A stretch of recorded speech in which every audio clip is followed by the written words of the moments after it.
افحسب الذین کفروا، کیا پھر سمجھتے ہیں وہ لوگ جنہوں نے کفر کیا، ان یتخذوا، کہ وہ بنا لیں گے، عبادی میرے بندوں کو، من دونی مجھے چھوڑ کر، اولیاء دوست، مددگار، الہ۔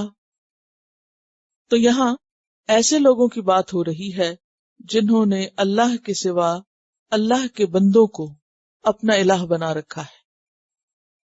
کون سے بندوں کو؟ ان میں ملائکہ بھی ہیں اور اس کے علاوہ انسان بھی ہیں، جیسے مسیح علیہ السلام ہے، عزیر علیہ السلام ہے، اور اسی طرح ارباب من دون اللہ میں جو لوگ شامل ہیں۔ اور پھر یاد رکھیے کہ عبد کا لفظ جو ہے وہ صرف ملائکہ، جنات، انسانوں کے لیے نہیں آتا، بلکہ دیگر مخلوق کے لیے بھی آتا ہے، کیونکہ وہ ساری مخلوق دراصل کیا کر رہی ہے؟ اللہ کی عبادت کر رہی ہے، اللہ کی فرمانبرداری میں لگی ہوئی ہے۔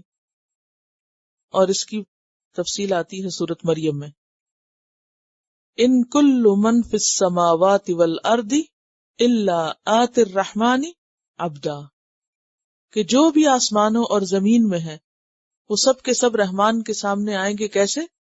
عبدا، بندے بن کر۔ سورۃ مریم آیت 93۔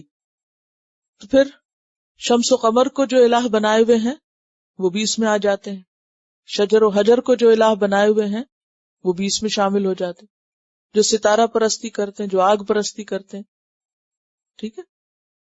تو کیا سمجھتے ہیں وہ لوگ جنہوں نے کفر کیا کہ وہ مجھے چھوڑ کر میرے بندوں کو اپنا مددگار بنا لیں گے؟ اور اس میں آپ دیکھیے کہ صرف باقی اقوام نہیں، اگر مسلمانوں کے اندر بھی ایسے لوگ موجود ہوں جو اللہ کو بھول کر، اللہ کو چھوڑ کر دوسروں کے آگے سر جھکاتے ہوں، یا ان کی اطاعت پہ راضی ہوں جیسے اللہ کی اطاعت کرنی چاہیے، یا پھر ان سے دعائیں مانگتے ہوں، یا ان سے اپنی امیدیں وابستہ کرتے ہوں، ان کو اپنا مددگار سمجھتے ہوں، تو وہ سب اس میں شامل ہو جاتے ہیں۔ کہ کوئی بھی ایسا شخص جو اللہ کو چھوڑ کر دوسروں کو اپنے امور کا ذمہ دار سمجھے، یا اپنا مددگار سمجھے، یا مشکل کشا سمجھے، یا مددگار سمجھے۔ اور آپ دیکھیے کہ مشرکین مکہ جو تھے وہ بتوں کو پوچھتے تھے، کیا سمجھ کے، کیا کہتے تھے؟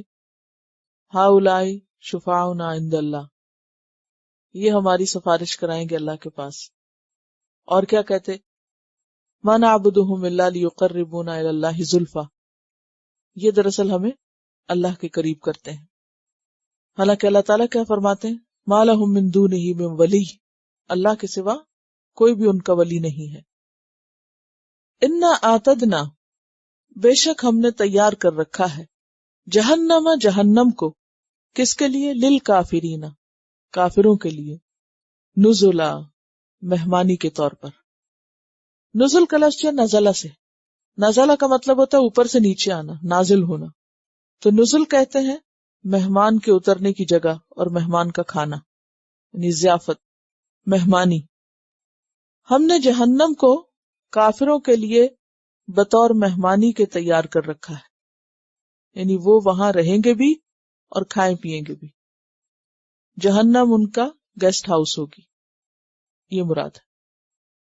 جیسے کوئی کہیں مہمان بن کے جاتا ہے تو اس کے رہنے اور کھانے پینے کا انتظام ہوتا ہے، تو بالکل اسی طرح یہ لوگ دنیا سے سفر کر کے آخرت میں جا کے جہنم میں رہیں گے بھی اور وہیں کھائیں پیئیں گے۔